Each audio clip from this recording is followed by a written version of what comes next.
kaya po napipilitan tayong magtrabaho. Kahit nakapagtapos tayo ng pag-aaral, doctor man, engineer man, teacher man, we are forced to work as a domestic helper because being a domestic helper has a lot to offer because our wages is more compared to the doctors and teachers in the Philippines. So, we need to pursue our dreams. Because of dreams that we have in our mind, we come to know that we have to apply for opportunity to find a good opportunity in our life to work overseas. Take a video, go inside, don't stay here. Isang taon na ang nakakalipas nung pinadala namin ang mga statement reports namin sa fact-finding team ng DMW Kuno. Pumunta sila dito. Nagpadala ang DMW ng fact-finding team. Dalawa sila na pumunta noong August 13 dito sa Philippine Consulate. At nakipagkita ang mga 22 na biktima ng illegal recruitment. Kuno, tinanggap nila ang mga statement reports, evidences, mga clips, mga pictures, pero hanggang ngayon, hindi malinaw kung nasaan ang mga ebidensya ng mga biktima. Sinasabi ng DMW na hindi nila jurisdiction ang pangyayaring biktima na ginawa ni Prisca Niña Mabatid at ang kanyang partner at lover na si Atty. Rosmark Gamalio ng PCBC Opportunities Abroad. Sinamantala at pinagloloko kami at naningil sila ng kabuuan ng 18,731 Hong Kong dollar as a professional fee. Hindi lang sila naawa. We are a domestic helper and supposed to be. This money is for our children. But what did they do? They just keep on their pocket. But they did not process our papers to go to Canada. They just used the visa pathway to scheme, to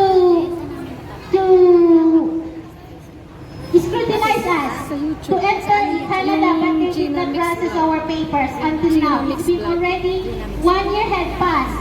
Now, we are asking for the refund of the money, but they did not give us. But instead, they countersue us. They send us a demand letter and give us a subpoena. And they are sending letters to our family to frighten us. They are threatening us, our family, and our work here in Hong Kong. Through the help of my Mission for Migrant Workers, ang kaso na po ay nasa police district na. Pero hanggang ngayon, wala pang resulta.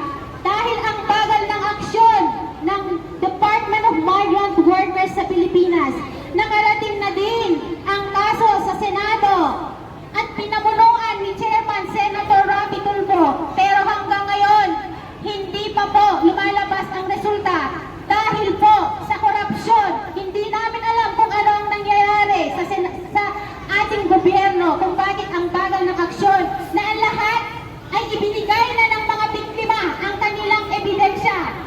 Nandun na lahat, pero naging bulag-bulagan ang administrasyon Marcos Jr. Wala man lang kaming narinig sa kanya, wala man lang kaming natanggap na tulong sa administrasyon Marcos na tulungan kaming mga biktima dito sa Hong Kong. We are a domestic helpers that we process our papers from the Department of Migrant Workers. And as we all know, we are a domestic helpers, and they always said we are a hero because we are the big contributors of the economy of the Philippines, and we send money a lot every month in the Philippines, and our government earn a lot of money. But where are they? Even a small matter and problem we encounter in Hong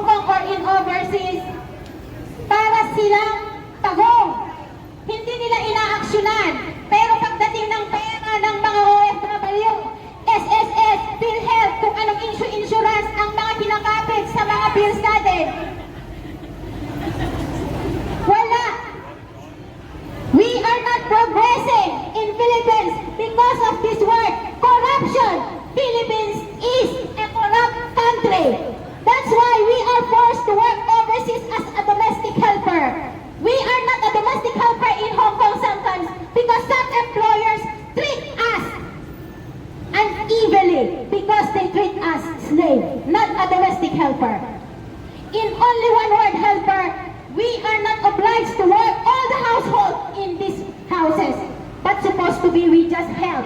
But it's not. We are working not only 10 hours or 12 hours a day. Sometimes our fellow domestic helpers are working 15 to 16 hours a day. Imagine that? Tama. We are human. We are not a robot. So what is the administration of Marcos doing? They are just good in talking but not in work. It's easy to say but not done. Kailangan natin ng tulong para makasama naman natin ng mga anak natin sa Pilipinas.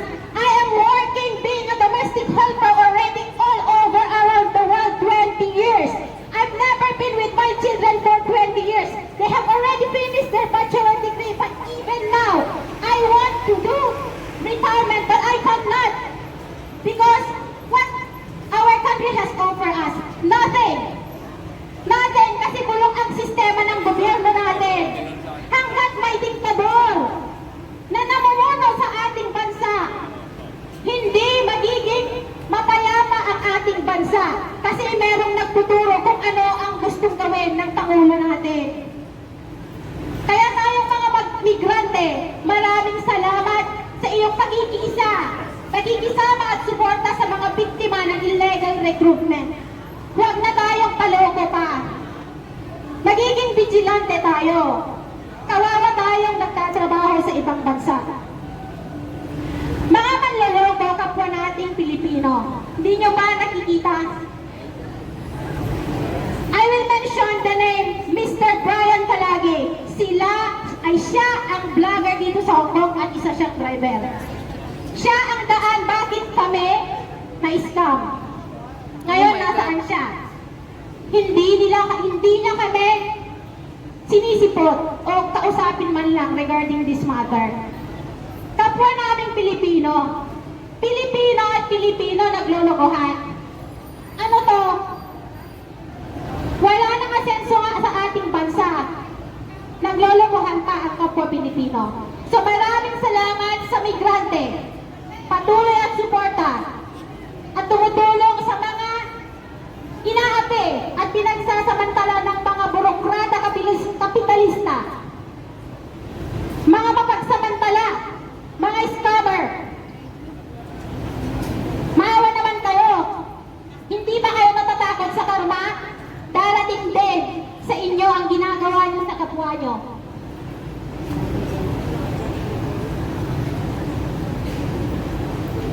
Sa DMW, gawin niyo ang inyong trabaho dahil nagsisikap kami dito sa ibang bansa. Para naman umangat ang ating bansa.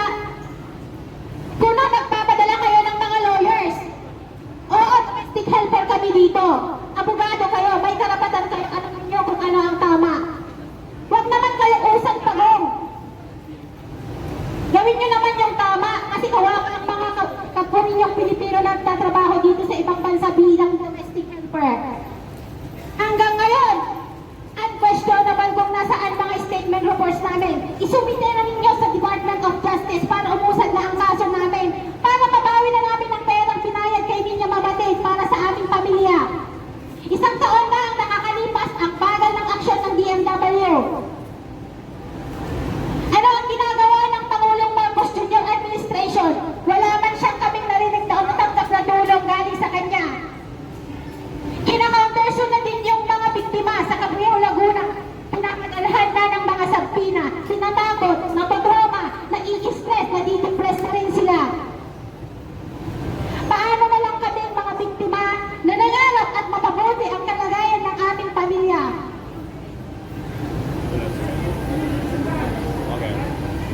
Address ko po sa Pangulo natin Ferdinand Marcos Jr. na tulungan kaming makamit ang hustisyang mga biktima at maibalik na ang perang binayad namin na inutang pa sa bangko hanggang ngayon. Nag-i-interest pa, isang taon na nakakalipas.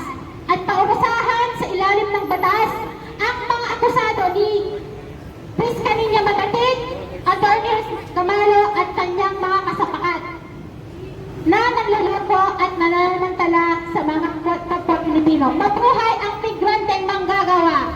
Buhay! Stop illegal recruitment! Stop outlet. Stop human trafficking! Stop human trafficking. Maraming salamat po.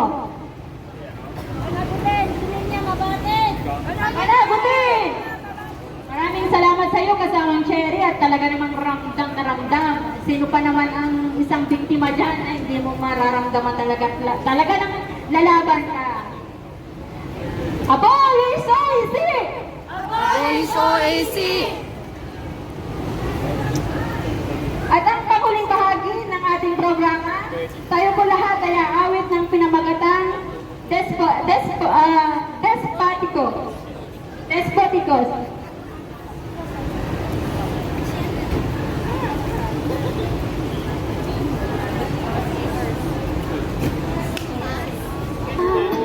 Ito ay nasilayan sa dami ng testing emosyon. Nanalo ng biglaan para bang di nagkataon. Ito nga ba'y tadhana?